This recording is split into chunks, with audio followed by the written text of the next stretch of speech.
Ya. Buenas tardes con todos. Sé que ya han iniciado la semana pasada parte del cuello.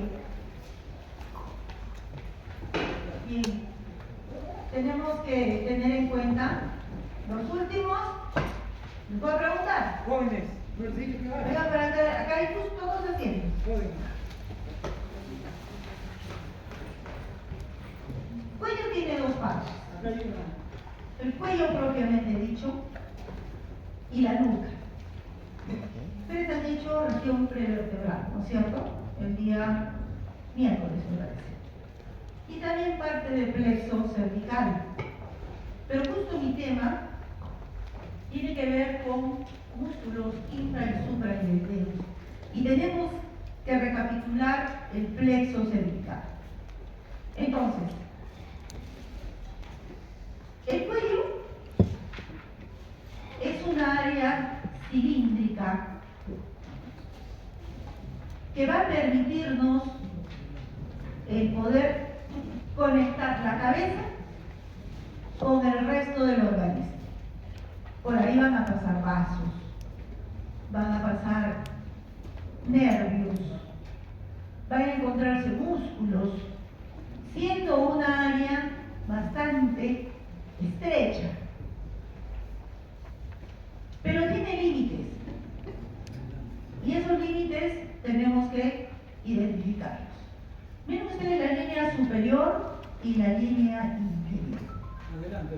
Ya no está pegado. En la línea superior nosotros vamos a iniciar con la protuberancia occipital externa. Se ubica, que está en la parte posterior.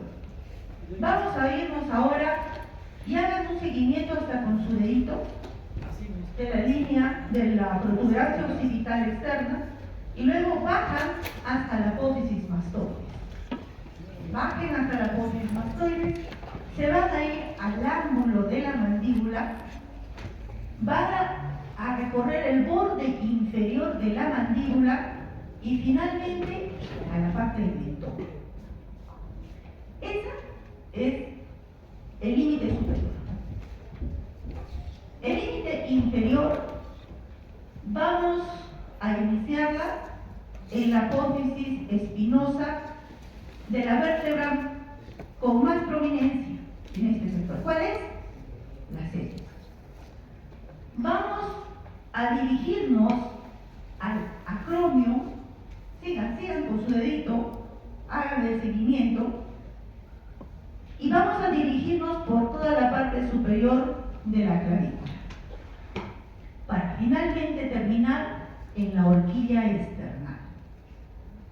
Hasta ahí tenemos el límite inferior.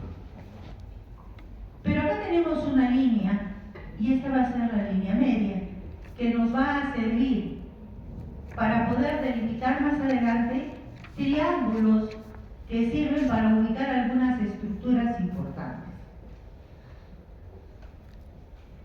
Ya han visto músculos prevertebrales y existe en la disección una estructura con estos músculos que, si bien es cierto, pueden no estar tan evidentes, pero tenemos estas estructuras. Entonces, esto ya lo vimos.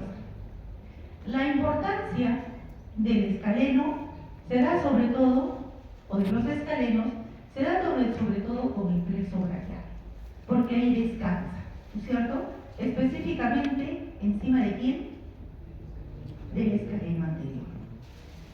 A mí me corresponde hablar sobre los músculos infraioideos y supraioideos, que para ello tenemos que considerar que el actor de todo esto es el ioides, el único hueso que se va a encontrar en el cuello propiamente dicho, porque ioides y tráquea es cartílago. ¿Estamos? Bien, y finalmente también otro actor importante para nosotros va a ser el esternocleidomastoideo. Si ustedes evidencian el cuello como una anatomía de superficie, miren, observamos al esternocleidomastoideo. Y sé que si todos lateralizan el cuello y hacen algo de fuerza, van a poderlo palpar. En la parte superior va a tener como que fuera una inserción completa. Va a parecer solo un ramo, pero tiene hasta partes para poderse insertar. Y en la parte inferior, si ustedes observan, tiene dos inserciones, vamos a llamarles distales, y que nos está permitiendo observar, miren el cuello de su compañero si es que quieren ver, nos observa un triángulo. Este triángulo va a ser el supraclavicular, ¿ya? Entonces, yo sé que puede ser motivo de risa, pero si ustedes se ven en el espejo, van a poder observar esto. Si ven a su compañero, también lo van a hacer. Eso es una anatomía de superficie. ¿Ven cómo una línea atraviesa, digamos, transversalmente a nuestro esternocleidomastoideo? Esa es la vena tubular externa. ¿Ah?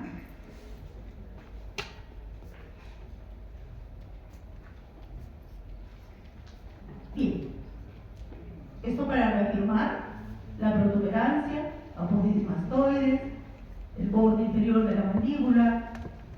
Acá nos falta el ángulo de la mandíbula y el mentón, ¿no? Entonces, todo lo que hemos mencionado por la parte anterior y por la parte posterior. Y ustedes ya lo han sentido al momento de haber hecho el seguimiento con su propia mano, los límites superior e inferior. Difícil no es. Difícil no es. Bien, músculos superficiales de cara, ya han visto a este músculo, el cutáneo del cuello. Pero si yo retiro piel y el cutáneo del cuello, como evidencian acá, se mira al esternocleidomastoideo. Miren el esternocleidomastoideo, tiene en la parte distal, vamos a denominarle a esto distal y a esto proximal, porque se acerca a la cabecita, dos haces, un haz external y un haz clavicular. Y en medio de los dos, ya hemos dicho que se forma un triángulo, el triángulo supraclavicular. ¿Ya? En la parte superior, estos haces se juntan y van a formar un haz externo-cleidomastoideo. Perdón, externo-mastoido-occipital. Mastoido-occipital. Es decir, que va a insertarse tanto en la mastoides como en la región occipital. Esa es una porción. La otra va a ser la clavicular y va a la mastoides. Y la clavicular que va a la parte occipital. ¿Cuál es la importancia de estos, diríamos, tres haces que se forman? Que por la parte clavículo occipital, es por donde vamos a encontrar al nervio, que valga la redundancia, lo inerva. ¿Cuál es? El espinal. Un par craneal está inervando al esternocleidomastoideo. Y no lo encontramos específicamente en todo, ¿no? Lo encontramos en esta pequeña porción. Ahora, yo sé que dentro de de lo que ustedes van a estudiar, van a encontrar que solamente se encuentra pues en la apófisis mastoides, en la línea semicircular occipital. Sí, lo sé, pero esto es para que puedan tener idea que no solamente parecen, que no es solamente un solo haz, sino que también se divide. Cuando nosotros queremos flexionar el cuello, nuestro mentón lo vamos a bajar. A ver, bajen todos el mentón. Sí, ¿no es cierto? ¿Están aprobados? Sí. ¿Van a jalar? Sí. No van a jalar, ¿no es cierto? Sí. No. Entonces, si ustedes acercan el mentón al tórax, están realizando la flexión de los dos esternocleidomastoideos.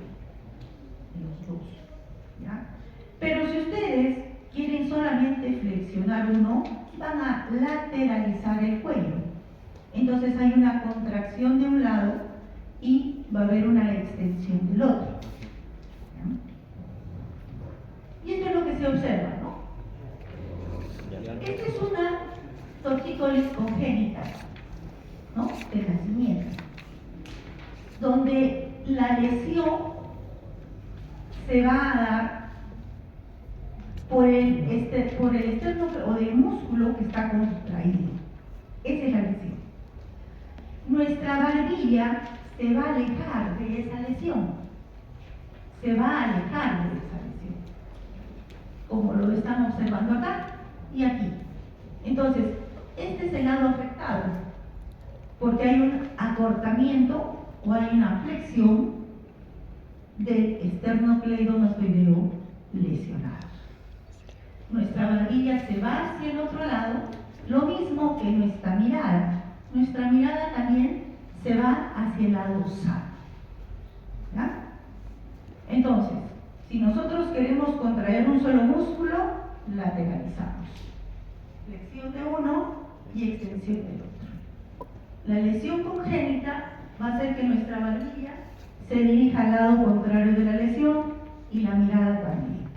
Y podríamos decir que nuestro pabellón auricular se acerca al lado o se coloca al lado de la lesión. ¿Listo? Bien. El esternocleidomastoideo tiene dos bordes. Un borde anterior y otro borde posterior. Tiene una cara superficial y una cara profunda. Es importante que ustedes identifiquen el borde anterior y el borde posterior del esternocleidomastoideo, porque va a servirnos para poder delimitar a los triángulos que vamos a encontrar en el cuello. Para ir adelantando, este borde posterior es el límite anterior del triángulo posterior. Este borde anterior es el límite externo del triángulo anterior. Entonces, delimitemos bien y digamos, el esternocleidomastoideo tiene dos bordes, anterior y posterior. Una cara superficial y una cara profunda. La cara profunda del esternocleidomastoideo me va a ocultar a los músculos infrayoideos. Me va a ocultar, aparte de la glándula tiroides, también a los vasos, como por ejemplo al paquete carotídeo, pero por su cara superficial puedo encontrar a la vena yugular externa. Es decir, si a su compañero ustedes lo observan, ustedes van a ver una línea que atraviesa de color. Esa es la vena yugular externa. Bien, vamos a pasar ahora entonces a ver a los músculos infra y suprayoideos. Yo sé que ya lo han visto, sobre todo en el cadáver que tiene el doctor Richard. Se ve muy bonito. ¿No lo han visto? Ya, vamos a compartir esa estructura, pero está muy bien disecado y se puede observar todo. Entonces, los músculos infrayoideos van a ser 4. Este que ustedes observan es el esternoyoideo. Decirles de dónde nace y de dónde va, el propio nombre lo está indicando. Va del esternón hacia el hueso yoides. Pero, ¿cuál es lo particular de este músculo? Que es un músculo que se encuentra más superficial, junto con el homoyoideo. Pero el homoyoideo, aparte de ser superficial, también es lateral. Nace, o bien, tiene un origen también en el yoides, pero se va a la escápula, específicamente a la escotadura, la cordera. Y si ustedes observan, ambos son superficiales. O podríamos decir que ambos son más anteriores. Este es un plano superficial. ¿Listo? Tenemos otros dos músculos, que es el esternotiroideo. Va del esterno al cartílago tiroides. Pero el cartílago tiroides, lo van a hacer más adelante, tiene una línea oblicua. Entonces, en esa parte inferior de la línea oblicua es donde va a tener su inserción. Otro músculo que es mucho más pequeñito, miren que el esternotiroideo no toca el yoides, por eso es esternotiroideo. Este otro músculo pequeñito parte de la línea oblicua y se va al yoides. Y estos están ubicados en un plano más profundo. Entonces tenemos dos músculos que son superficiales y uno que está más lateralizado, y tenemos dos que están en el plano profundo. ¿Cuál es la función de estos músculos? Miren, ustedes me van a contestar. ¿Cuántos están insertados en el yoides? ¿Todos? Tres, ¿no es cierto? Quiere decir que el esternotiroideo no llega al yoides. Por lo tanto, no jala, no desciende el yoides. No lo desciende. Y entonces, ¿qué va a hacer el esternotiroideo? Va a descender la laringe. Desciende la laringe, pero no desciende a yoides. ¿Encuentran esa diferencia? ¿Sí? Ya está. Vámonos a los músculos suprayoideos. Los músculos suprayoideos van a ser 4. También ustedes ya lo han podido observar, o por lo menos escuchar. ¿Dónde? Cuando hemos hecho facial y trigémino. ¿Se acuerdan? Por la inervación. Ahora lo vamos a aprender. Si yo hablo de profundidad, no es que de mi cabeza hacia abajo, mire el que está más afuera. No. Cuando yo hablo de profundidad, hablo de aquel que se acerca más a la lengua. ¿Verdad? Profundidad. Mi piel está acá. Si yo retiro la piel, tejido celular subcutáneo. Si yo sigo retirando, ya me encuentro con los músculos.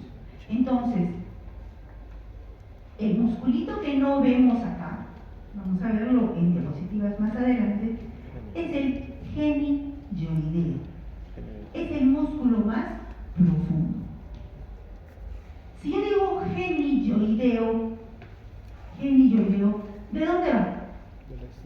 Del yoides hasta apófisis geni. Pero tenemos superiores e inferiores. A las inferiores.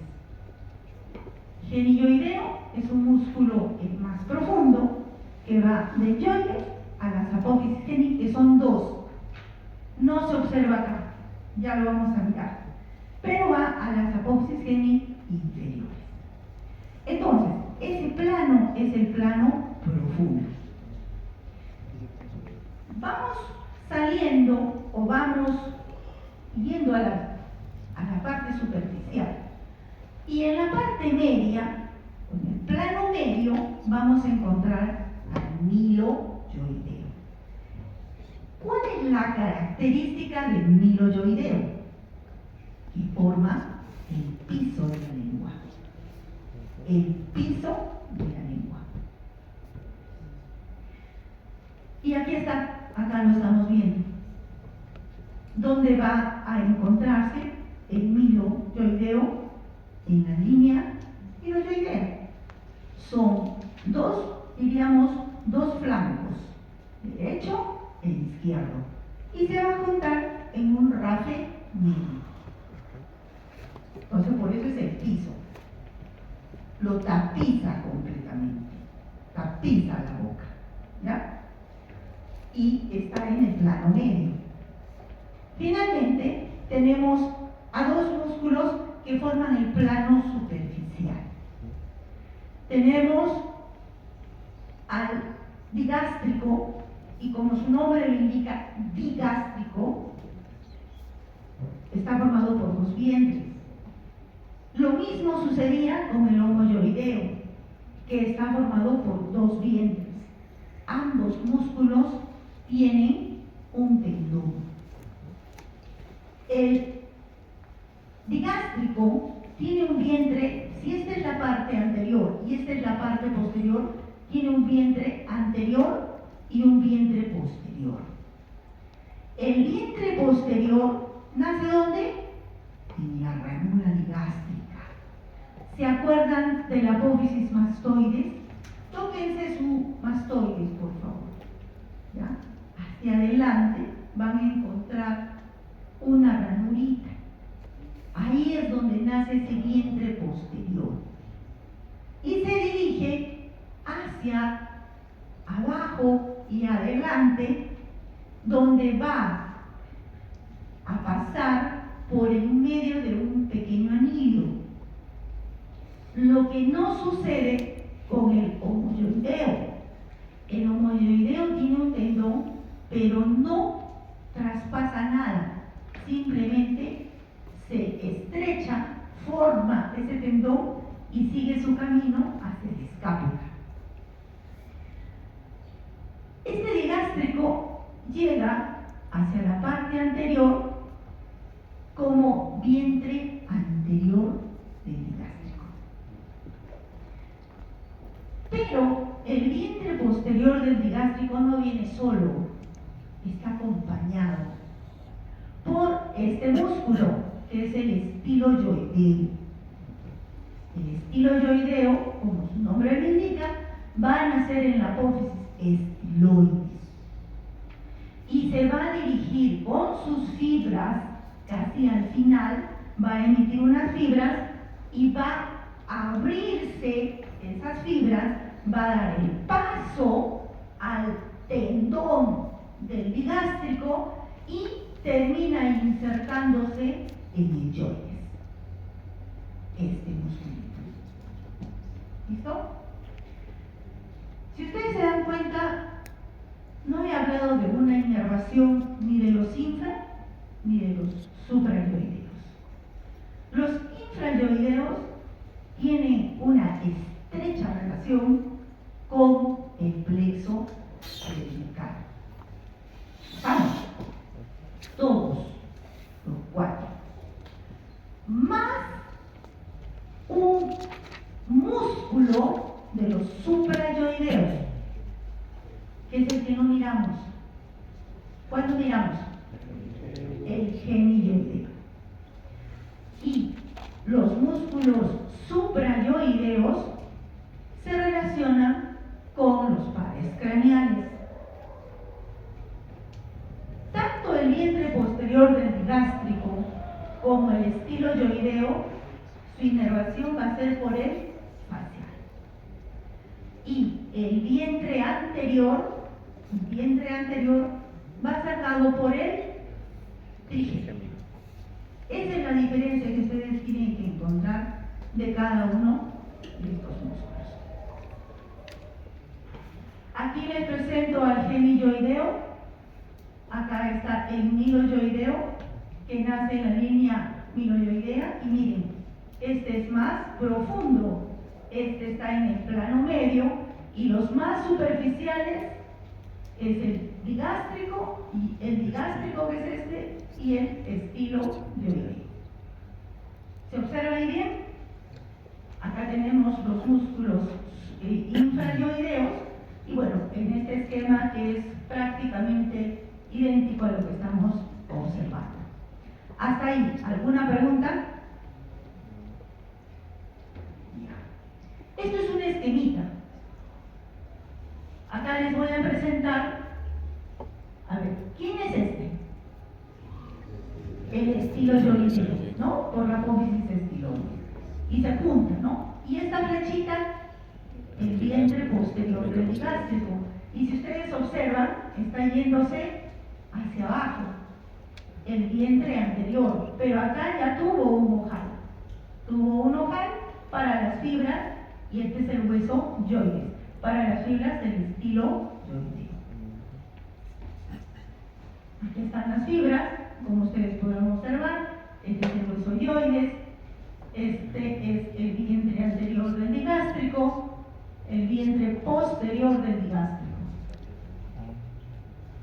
Acá tenemos al estilo hyoideo. Acá también está el estilo hyoideo. Este es el ojal, que prácticamente le va a hacer el estilo hyoideo para que pase el tendón del digástrico. Acá tenemos el miloyoideo, ¿no? Aquí están, son dos, y hay un rafe medio.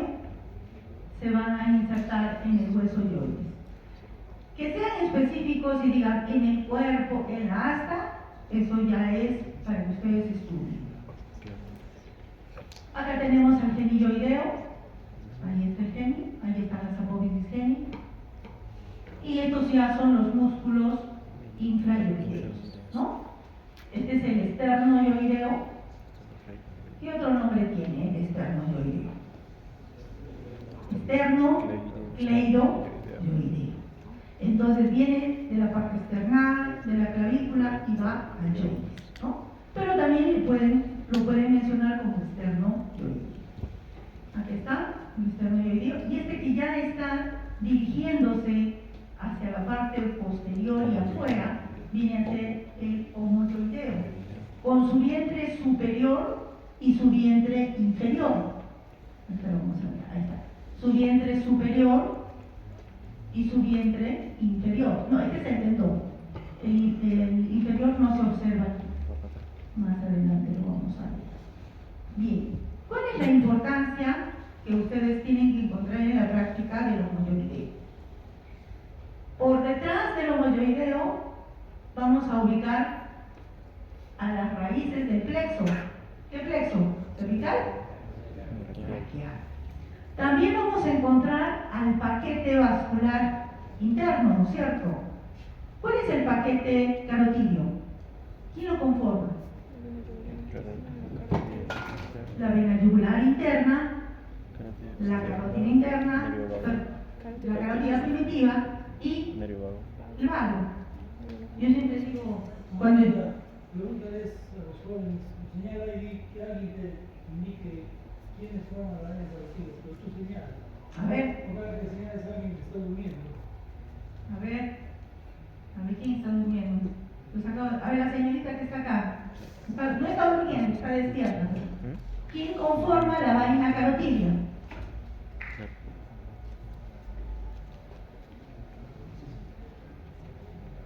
¿Y usted, señorita?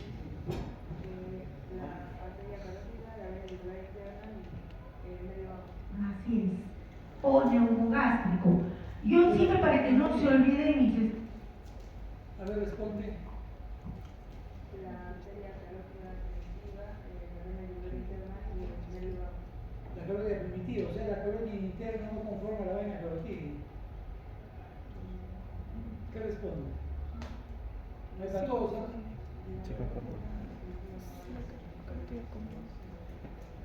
No, esa no es la pregunta. La pregunta es si solo la carótida primitiva conforma la vaina carotídea. O sea, la vena carotídea no es conformada por la carótida interna. Solo la primitiva. ¿Captan la pregunta? ¿No? O sea, lo que indica el doctor es si la división de la carótida primitiva no forma parte de la vaina carotídea. Jóvenes. La carótida primitiva se divide en interna y externa. ¿Cómo te llamas? Chanel, has dicho de que la vaina carotídea está formada por la carótida primitiva, la yugular interna y el vago. Significa que la vaina carotídea no está formada por la carótida interna, la yugular interna y el vago. ¿Captan ahora? Tampoco. A ver, ¿captas tú? ¿Me captas? ¿No?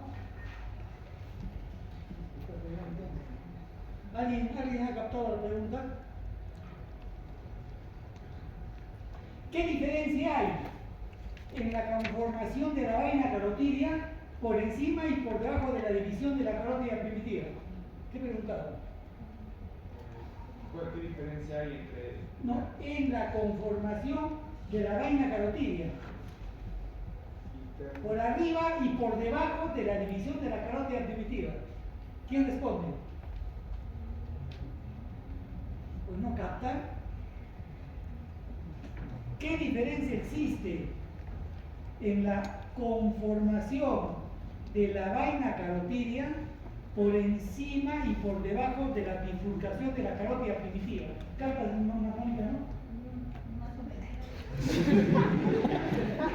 Doctor, a ver un ratito, de repente decirles de que la carótida primitiva a nivel del cartílago tiroides se divide en dos, interna y externa. No, pero es a nivel del borde superior del cartílago tiroides. Del cartílago tiroides, ¿ya? Entonces, al saber ellos que está ahí, entonces yo creo que ahora ya entienden hasta dónde está el cuello, ¿no? ¿Sí o no? Jóvenes, más fácil, ya mira. La carótida primitiva nace en la aorta o en el tronco reactocefálico, ya nace. Sube por el cuello.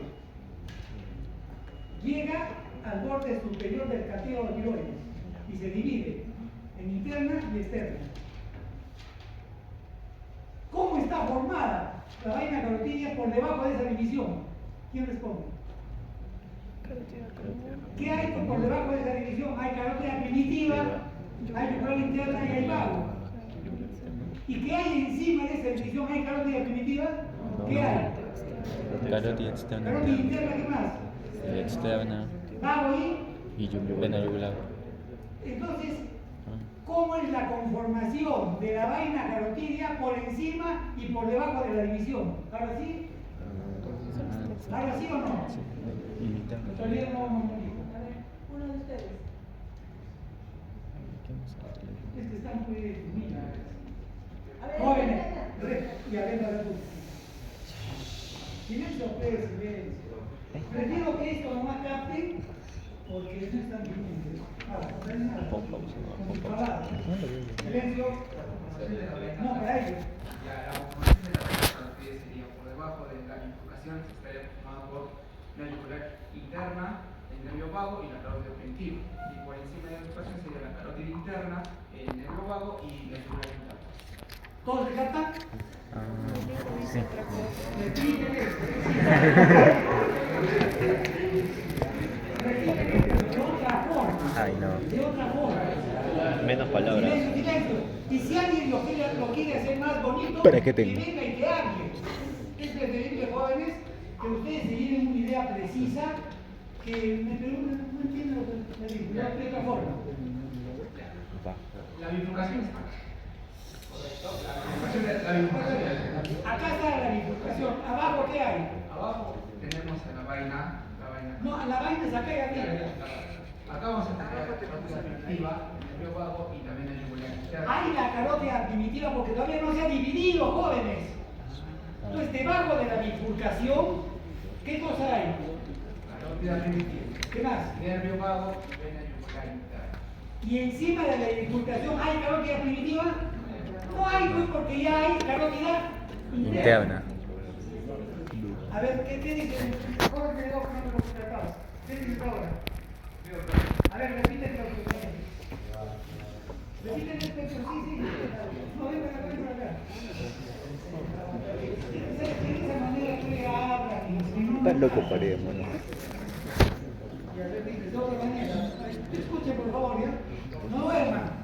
Debajo de la bifurcación de la carótida vamos a tener una vaina carotidia conformada por la vena yugular interna, nervio vago y carótida primitiva, que no está bifurcada. Encima de la bifurcación vamos a tener una vaina carotidia conformada por el nervio vago, que no varía, la vena yugular interna, que tampoco varía, pero acá sí hay una variación, porque es la arteria carótida interna.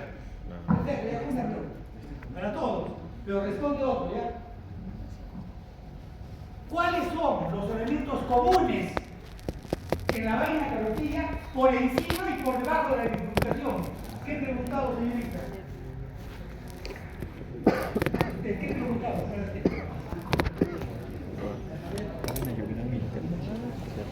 Silencio. El vago. No nos acompañan. ¿Cuáles son los elementos comunes por debajo y por encima de la bifurcación en la vaina carotidia? Perfecto, dale la respuesta. La yugular interna y el nervio vago. Aplausos.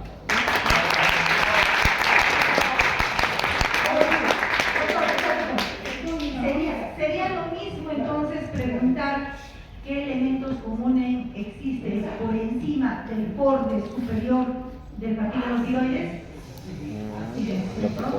Solo que ahora con palabras técnicas. Claro. Pueden ver muchas formas de preguntar, pero ustedes tienen que tener en su mente que el límite es la bifurcación de la carótida primitiva. Entonces ya ustedes con ese concepto ya saben, pueden responder cualquier. Disculpa que Muchas gracias, doctor. Era necesario. Bien. Sí, son muy cortas clases, sí. Ya. Ahora, este músculo que miren está terminando en la línea oblicua del cartílago tiroides, ¿qué vendría a ser? El externo tiroideo. ¿Qué hacía el externo tiroideo? Baja la laringe. La Eso de la laringe. laringe. Nada más. Porque nosotros estábamos bajando el yoides. ¿Cierto? Cosas que tienen que diferenciarlas. Y bien, aquí arriba está la línea del cartílago tiroides. Tenemos al tiroyoideo. Bien, vamos a ver ahora triángulos entonces. ¿Cuál es nuestro actor principal acá? Esternocleidomastoideo. Esternocleidomastoideo. El esternocleidomastoideo hemos dicho que tiene un borde anterior y un borde posterior. Pero también necesitamos delimitar por la parte posterior a estos triángulos y vamos a tener al trapecio y le vamos a denominar a este límite posterior el borde anterior del trapecio. Y no se olvide de la línea media del pollo. Ustedes verán que hay variedad de triángulos. Aquí vamos a tener a dos triángulos grandes y aquí, a dos triángulos grandes que a su vez van a tener otros subtriángulos. Y en la parte posterior o después del esternocleidomastoideo vamos a tener a dos triángulos. Entonces vamos a empezar por los triángulos suprayoideos, así les vamos a denominar. Tenemos un triángulo que es impar, uno solo. Todo el resto son pares. Este triángulo, si todos se tocan el mentón con un dedito, ¿no? Es el único impar. Si está debajo del mentón, ¿qué le vamos a denominar? Submentoniano. ¿Qué otro nombre le podemos decir? Submental. ¿Listo? Este triángulo submentoniano o submental va a tener dos límites externos. Si ustedes observan, y debería haber empezado por reconocer primero qué músculos son, en este caso, este es el digástrico con su vientre anterior y su vientre posterior. Recordemos que el vientre posterior viene acompañado con el estilo derecho. Entonces, el triángulo submentoniano, sus límites externos van a ser el vientre anterior del digástrico, derecha e izquierda. Hacia la parte inferior y posterior, porque el triángulo está hacia atrás, este triángulo está hacia atrás, es el hueso yoides. ¿Ya? Acá está el hueso yoides. Tenemos otro triángulo que están lateralizados. Todos agárrense la mandíbula. ¿Qué triángulo le podríamos poner a esto? está debajo de la mandíbula, ¿no? Límites, va a estar fácil. Miren, ya hemos dicho que es el digástrico, ¿verdad? Entonces, por la parte interna, el vientre anterior del digástrico, y por la parte de afuera, el vientre posterior, acompañado de ¿qué? Del estilo de. Pero por la parte superior es el borde inferior de la mandíbula. A este también le podemos llamar ángulo digástrico, porque está formado pues, por los dos digástricos. Vámonos a los dos triángulos inferiores. Tenemos a un triángulo y en él va a participar nuestro esternocleidomastoideo. Y ahorita vamos a delimitar el triángulo más grande, el triángulo anterior. Tenemos dos triángulos acá. Un triángulo superior. Yo creo que es un triángulo, pero tiene 4 límites. Pero para conveniencia de nosotros, le denominamos también triángulo. El triángulo superior y el triángulo inferior. El triángulo superior va a ser también denominado carotidio. Carotidio. Y el triángulo inferior le vamos a denominar carotidio inferior o muscular. Bordes o límites. Por afuera del triángulo carotidio está el borde interno del esternocleidomastoideo. Borde interno del esternocleidomastoideo es el límite externo o afuera.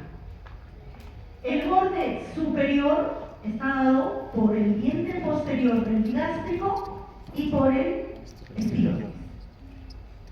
Y por delante o por adentro, vamos a encontrar al homoyoideo. ¿Pero qué vientre? El vientre superior. Aquí está el homoyoideo. ¿Estamos? Entonces, en buena cuenta, ¿qué estamos diciendo?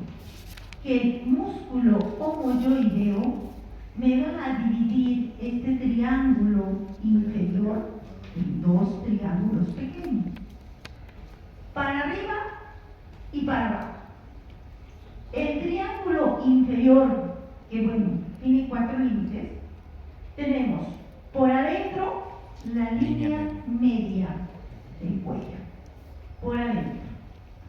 Por arriba, el yoides. Por afuera, el borde, el vientre anterior o superior del homoyoideo. Y también vamos a tener al borde interno del esternocleidomastoideo. ¿Aquí está? Por eso digo, es un triángulo medio raro. ¿Ya? En la parte posterior, por detrás del esternocleidomastoideo, vamos a tener al triángulo posterior. Este triángulo posterior, que es bien grande, como ustedes lo observan, va a tener un límite anterior, que es el borde posterior del esternocleidomastoideo. Por atrás, el borde anterior del trapecio. Por abajito, a la clavícula. Y a su vez, este triángulo se va a dividir en uno occipital y en otro supraclavicular. Supraclavicular es doctor, ¿no? Sí. Creo que sí. Ahorita me acuerdo el otro nombre. ¿Quién lo divide? El vientre posterior del homoyoideo. ¿Ya? El vientre posterior del homoyoideo. Ahora, como ya les indiqué, acá hay un triángulo que está en la parte superior, que es el occipital, y este, que me olvidé el nombre. No se diga bien. Sí, ahorita voy a pasar a las otras figuritas, pero esto es para que puedan tener, también ya vayamos entrando. Bueno, ahorita me acuerdo.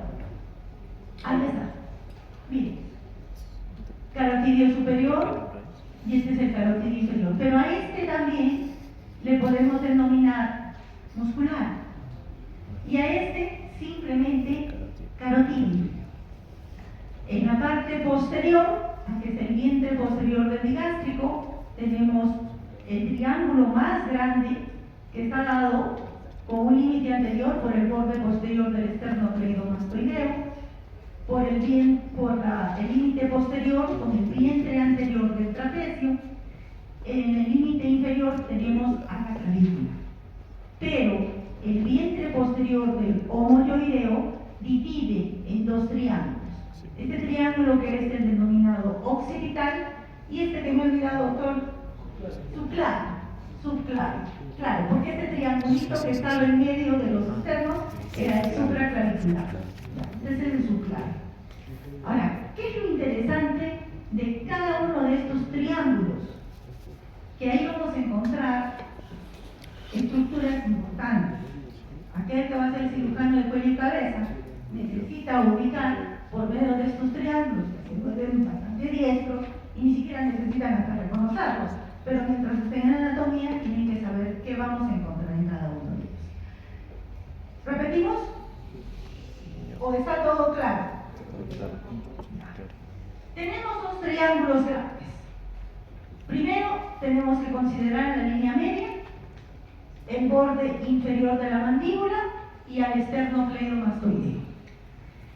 El esternocleidomastoideo tiene un borde anterior y un borde posterior. El triángulo anterior y grande es este de aquí, delimitado por arriba por el borde inferior de la mandíbula. Por adentro, por la línea media del cuello. Y por afuera, por el borde anterior del esternocleidomastoideo. Hasta ahí estamos. Ya. Luego lo vamos a dividir. La parte superior, va a haber unos triángulos superiores y otros triángulos inferiores. El triángulo superior, el único y par, es el submentoniano, que a los lados va a estar delimitado por el vientre anterior del digástrico y por la parte inferior por el hueso ioides. El triángulo submandibular o digástrico, donde indica por adentro vamos a encontrar al vientre anterior del digástrico y hacia afuera vamos a ver al vientre posterior del digástrico más el estilo ioideo. Por arriba al borde inferior de la mandíbula. Hemos acabado con los superiores. En la parte inferior vamos a tener el triángulo carotidio, que va a estar delimitado por arriba por el vientre posterior del digástrico y el estilo ioideo. Por la parte de adentro, por el vientre superior del homoyoideo y por afuera, por el esternocleidomastoideo. Si quisiéramos ser más específicos, diríamos que por la parte, cuando tenemos el tercio superior con el borde interno del esternocleidomastoideo. No lo implica todo.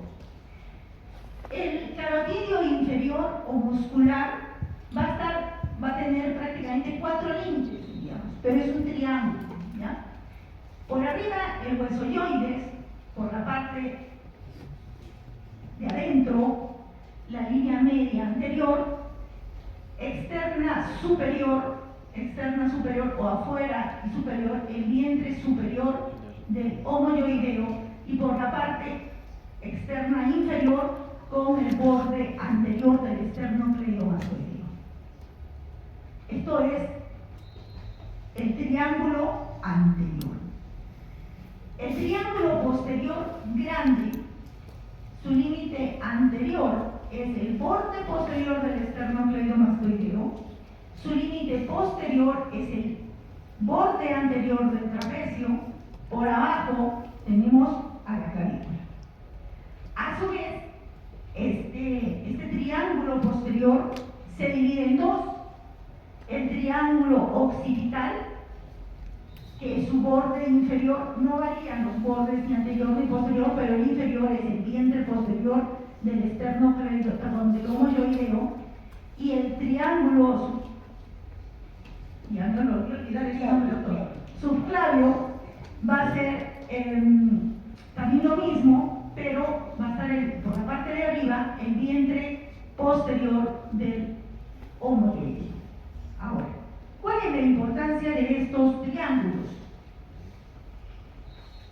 ¿Qué triángulo es? Acá tenemos al plexo venoso, el nacimiento del plexo venoso,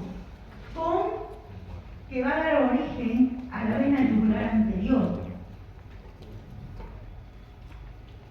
Aquí está la vena yugular anterior, tenemos su arco venoso que va a conectar tanto la derecha con la izquierda. Pero este es el triángulo que nos interesa por el nacimiento de la vena yugular anterior mediante el plexo venoso. Seguimos, este es el submandibular, donde la estrella acá viene a ser la glándula submaxilar. Si somos más acuciosos, veríamos que tiene su conducto. ¿Cómo se llama el conducto? Cuarto. También lo podemos ubicar.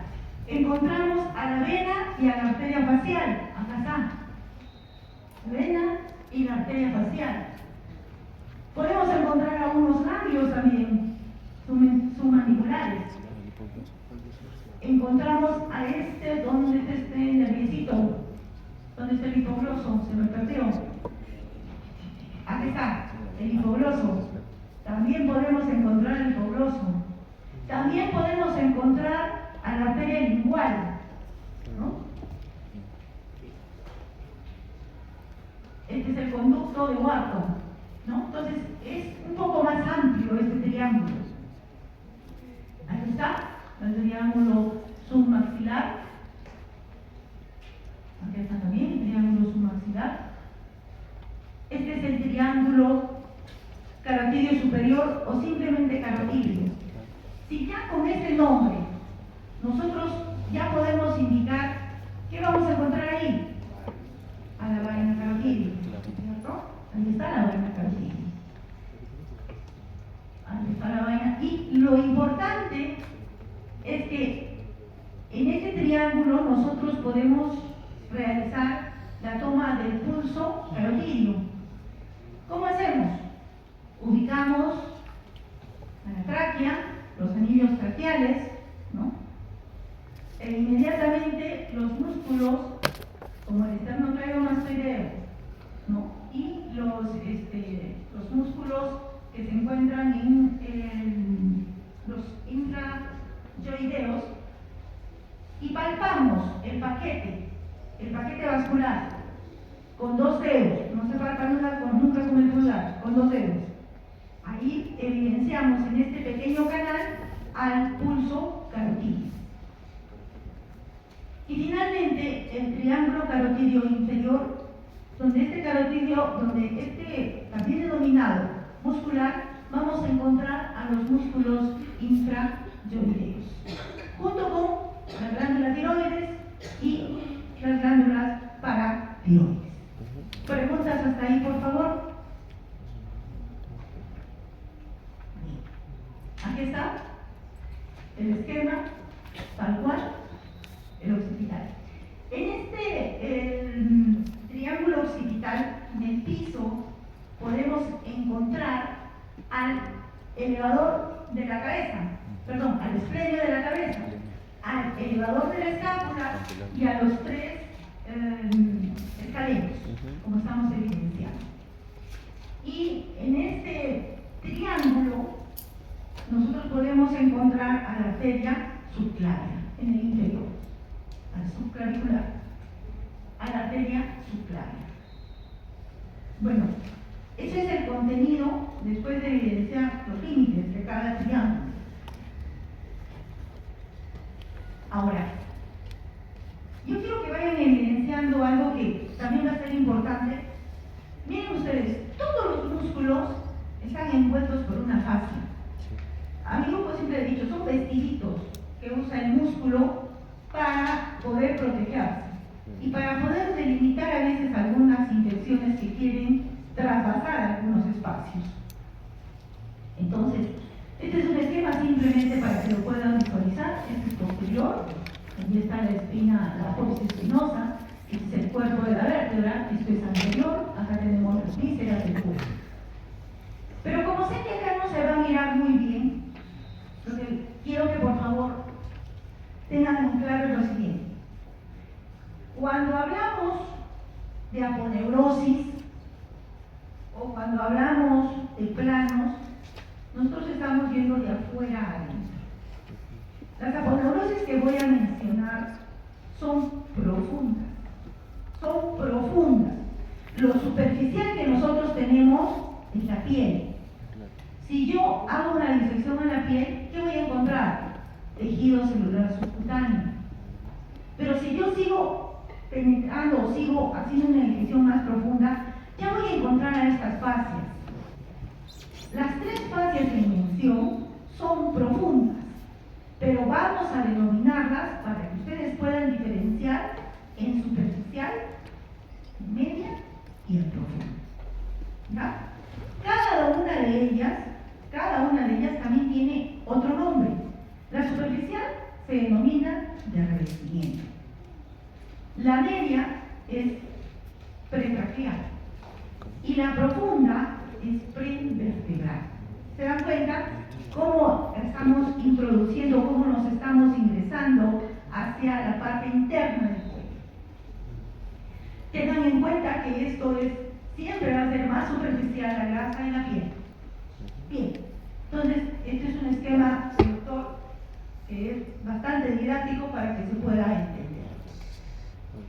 Esto que ustedes observan es la piel. Y vamos a suponer que esta es la grasa. La grasa es amarillita. Pero acá hemos hecho una liposucción y suponiendo de que ya pues usamos figuritas, entonces suponiendo nada más. Y vamos a estas láminas. Estas láminas, las tres, son profundas, pero vamos a denominarlas de acuerdo a cómo se están colocando de afuera hacia adentro, de lo superficial a lo profundo. ¿Estamos? ¿Sí? Creo que se están durmiendo.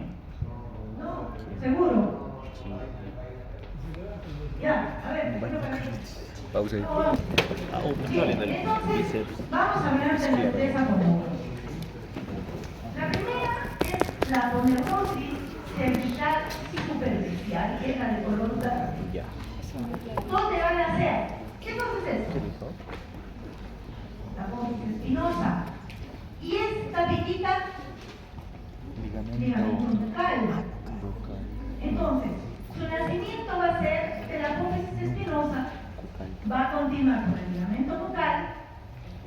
Es una hoja que se va a dividir en dos. Miren, se divide en dos.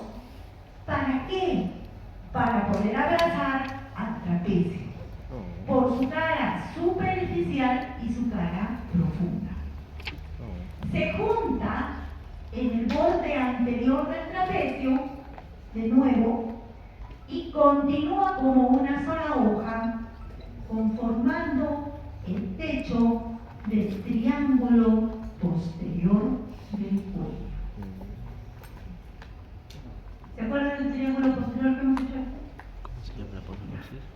Forma su techo. ¿Y se acuerdan de quién formaba el piso? La escalinosa, el elevador de la escápula. ¿Y más? El esclerio de la cabeza. ¿Se acuerdan? Y ahí me olvidé de indicar algo más. ¿Saben a qué nervio vamos a encontrar en ese occipital? En ese triángulo occipital. Espinal. Al espinal. Y quizás acá, en la parte, en el vértice superior, podemos encontrar la arteria occipital. ¿No? Bueno. Entonces, digamos acá, se ha unido, forma el techo del triángulo posterior y nuevamente se va a abrir en dos hojas, o se va a dividir en dos hojas, para envolver al esternocleidomastoideo. Envuelve al homoyoideo y a los músculos infrayoideos. Miren, y llega a la línea media anterior. importante, va a tapizar el trapecio, al esternocleidomastoideo, al homoyoideo y a los músculos intrayoideos. Vámonos a esta lámina que hemos hablado, que es la aponeurosis cervical superficial, se le denomina también de revestimiento. Vámonos a la lámina pretraqueal. La lámina pretraqueal envuelve o hace un compartimiento visceral. Este compartimiento visceral contiene a, ¿qué es esto? Glándula tiroides. ¿Qué es esto? Tráquea. Y hacia la parte posterior, esófago. Entonces, está envolviendo a este compartimiento completamente. Aponeurosis cervical media o pretraqueal. ¿Sí? Este compartimiento, o esta aponeurosis cervical media, por delante me va a delimitar un espacio. Y va a ser, digamos, el límite posterior del espacio pretraqueal, porque el anterior lo va a delimitar los músculos infrayoideos. Va a ser importante porque muchas veces hay infecciones a este nivel y se va a limitar y va a llegar solamente hasta el esternón. Ahí se cierra. No va a haber paso a ningún lado si es que hubiera una infección a este nivel. Por eso es importante estudiar estos compartimientos. Seguimos. Nos falta la aponeurosis cervical profunda. Tiene el mismo nacimiento que la superficial. La apófisis espinosa, ligamento nucal, pero va a envolver a los músculos del dorso, a todos los músculos del dorso y a los escalenos. También los va a envolver. Pero miren, esta es la vértebra. ¿Cómo se llama esto? Apófisis transversa. De ambos lados va a llegar a la apófisis transversa y va a desdoblarse en dos hojitas. Una hoja que es la azulita o celestita, que es la hoja posterior, y una hoja anterior. Si le denominamos a estas hojas hoja alar, no hay problema, es correcto. Entonces, la hoja posterior va a estar, vamos a mencionar de esta manera, pegada al cuerpo de las vértebras. Pero la hoja anterior es la más importante, porque esta hoja anterior me va a delimitar otro espacio. Un espacio que vamos a definir mejor en una lámina con un corte longitudinal, porque este es transversal, este es a este nivel. El otro que vamos a hacer es sagital, así. Y aquí vamos a ver este espacio denominado retrofaringio. Si ya decimos retrofaringio, ¿qué estamos diciendo? Que está detrás de la faringe, ¿no? Y si está detrás de la faringe, ¿qué significa? Nasofaringe, orofaringe, laringofaringe, ¿verdad? ¿Sí? Entonces no se olviden, por favor, esta lámina, ¿no? La lámina anterior de la aponeurosis cervical profunda o prevertebral. Seguimos. Miren ustedes. Esta es la lámina que hemos visto. Estas dos que ustedes observan acá es la lámina prevertebral o la aponeurosis cervical profunda. ¿Ya? Esta es la lámina aponeurosis cervical profunda, pero con su lámina anterior, esta es la lámina anterior, la moradita. Y esta es la lámina posterior. Si le denominamos alar, fascia alar, es correcto. O si también le denominamos retrofaringe, también es correcto. Entonces, por delante de este espacio, por delante de esta hoja, perdón, de esta hoja anterior, encontramos al espacio retrofaringe. Por delante al espacio retrofaringe. ¿Pero qué hemos dicho? Hemos dicho retrofaringe. ¿Va a estar detrás de quién? De la nasofaringe, de la orofaringe y de la laringofaringe. Pero el límite anterior de este espacio retrofaringeo va a ser la fascia bucofaringea. Así se denomina, fascia bucofaringea, que prácticamente viene desde la base del cráneo hasta el término de la laringe. Aquí, por detrás de cada uno de ellos, denominada la fascia bucofaringea. Y hacia abajo, aproximadamente hacia nivel de T4, se va a denominar la lámina pretraqueal. O sea, le hemos cambiado el nombre, ¿entienden? Hacia arriba se va a denominar lámina bucofaringea, porque está detrás de la faringe. Y hacia abajo, vamos a denominarla la lámina pretraqueal. Si existiera una infección a este nivel, puede llegar hasta el mediastino. Si existía una infección a nivel del espacio pretraqueal, puede llegar hasta el tórax. El espacio pretraqueal, hasta el tórax. Hasta ahí. Preguntas. Preguntas hasta ahí. ¿Se ha entendido de la fascia bucofaringea? ¿Doctor, se ha entendido? Sí, está bien. Una pregunta, pero joven. Ya. El espacio retrofaringeo tiene un límite único posterior, para que entienda. Ahí está el límite único posterior, que va a ser la hoja anterior de la lámina prevertebral. Ahí está. No quiero denominarle la hoja anterior, quiero que sea fascia alar. Ya, no importa, pero ¿cuál es la hoja anterior? ¿Y cuál va a ser su límite anterior?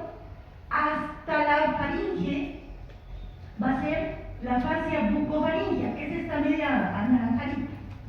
De ahí para abajo, hasta por lo menos T4, va a ser la lámina pretraqueal.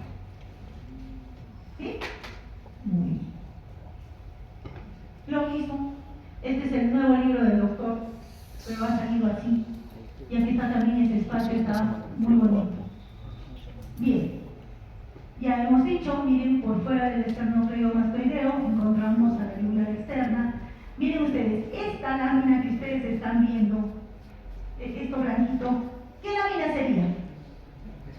Envuelve el esternocleidomastoideo. Superficial. Fascia superficial. La superficial, ¿no es cierto? La aponeuriosis cervical superficial. Muy bien. Esta lámina, la pretraqueal. ¿Por qué no veo a la prevertebral? Perdón, es la prevertebral. ¿Por qué no veo a la pretraqueal?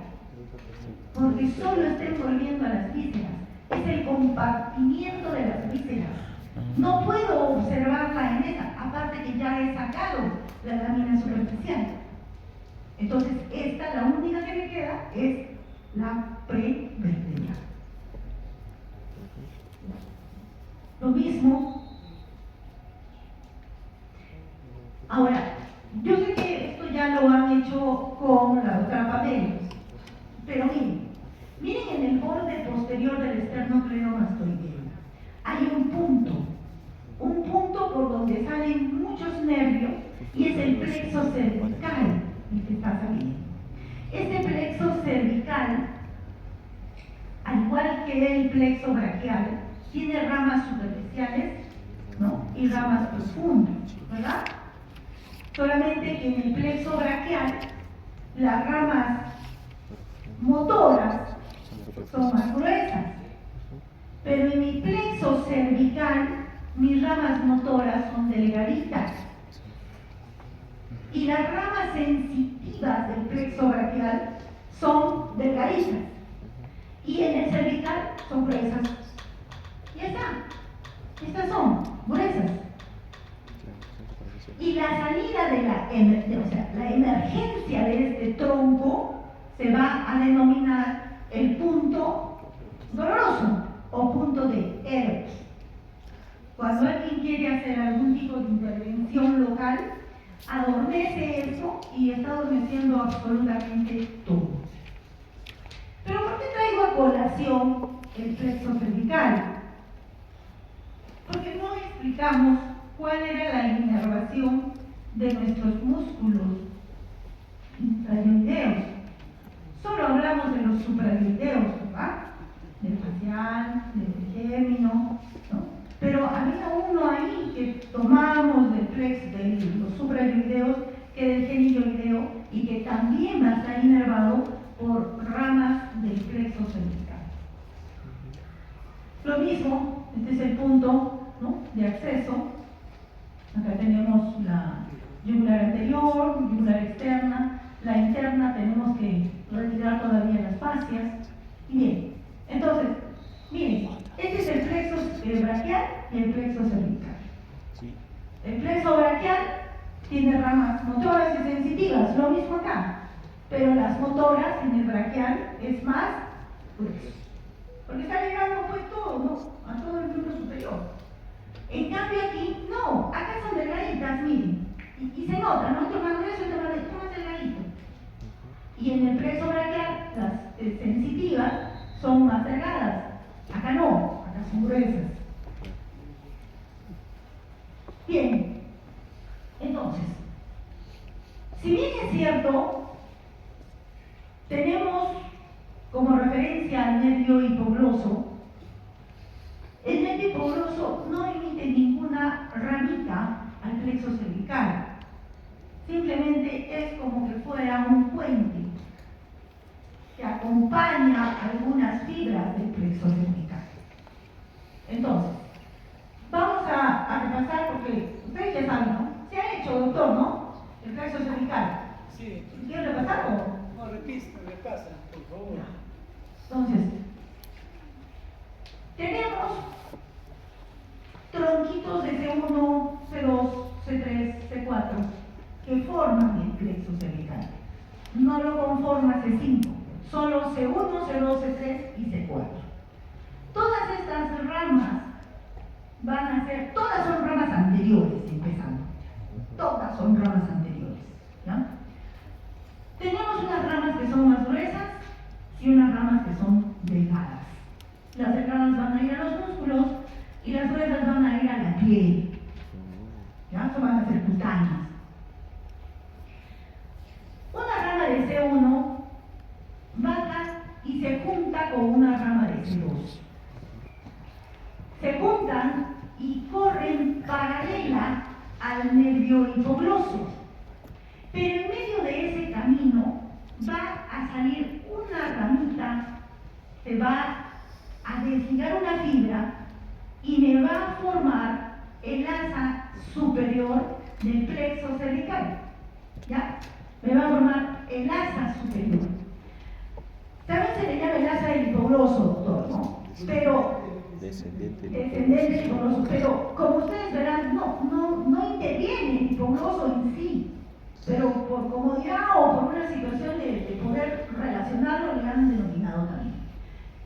C1 y C2 siguen juntos, miren, siguen juntos, y de pronto se va a dividir en dos ramas. Estas ramas, una, o mejor dicho, las dos, van a inervar al genioideo y van a inervar al tiroyoideo. Es decir, tanto el genioideo como el tiroyoideo van a recibir fibras de C1 y C2. Ahí está, de C1 y C2. Pero también C1 y C2 va a formar la porción superior del asa cervical. Vamos vámonos a C2 con una ramita de C2 y otra rama de C3. Se junta C2 y C3 y van a formar la porción inferior del asa. Acá vamos a observar que esta es una línea continua y esta es una línea partidita. ¿Por qué se ha hecho esto? Para que puedan diferenciar lo siguiente. Dejemos tranquilo al genioideo y al tiroideo. Y vámonos a los otros tres músculos que tenemos, que viene a ser el externo tiroideo, el esternocleidoyoideo o esternoyoideo y alomoyoideo. A estos músculos los vamos a partir en una porción superior, que está la línea continua, y a una porción inferior. Entonces, va a venir el asa con la línea continua y va a inervar la porción superior de estos músculos. Y el asa, con su porción inferior, va a inervar a la porción inferior de estos tres músculos. Entonces, importante diferenciar la inervación de los suprayoideos con los infrayoideos. Lo único rescatable de los suprayoideos es que el genioideo es inervado por ramos de C2 y C1, mas no por el facial ni por el digital. Acabamos con esta inervación motora. Vámonos a la inervación sensitiva. Y ustedes ya lo han hecho cuando hemos hecho trigémino. ¿Recuerdan? Cuando hemos hecho orejita. Cuando hemos hecho inervación de la cara. Cuando hemos visto el trigémino que tomaba toda la cara menos el ángulo de la mandíbula y parte del cuello. ¿Quién está encargado? El plexo cervical. Vámonos entonces. Se juntan en un solo tronco C1 y C2 hacia la parte superficial y nos va a dar una rama que va a ir al cervical mastoideo. Luego, una rama de C1, C2 baja y se junta con C3 para formar un solo tronquito y nos va a dar una rama para la cervical auricular, denominada cervical auricular, y una cervical transversa. Y finalmente, C3 se junta con C4 y nos va a dar un tronco supraclavicular, que acá lo estamos observando, ¿no? Este tronco van a dar tres ramas, una rama interna, otra rama intermedia y una rama externa, que es para el hombro, para la parte superior del hombro. ¿Quién inervaba la parte inferior del hombro? Sí, entonces ya no dejamos nada al aire. Bien. Y finalmente salen tres ramitas, una de C3, C4 y C5. Se junta y forma el trigémino. Este trigémino que va a viajar por el tórax, por el pericardio. Frénico. Frénico, ¿qué he dicho? Trigémino. Ay, Dios mío, sigo con eso. Frénico, y va a ir por el pericardio y se va hasta el diafragma. Inerva el diafragma, y el diafragma, ¿qué es? Músculo de la respiración. Eso es toda la clase de hoy día. Ahí están sus nuevas láminas de doctor. ¿Es cervical o de la mayor?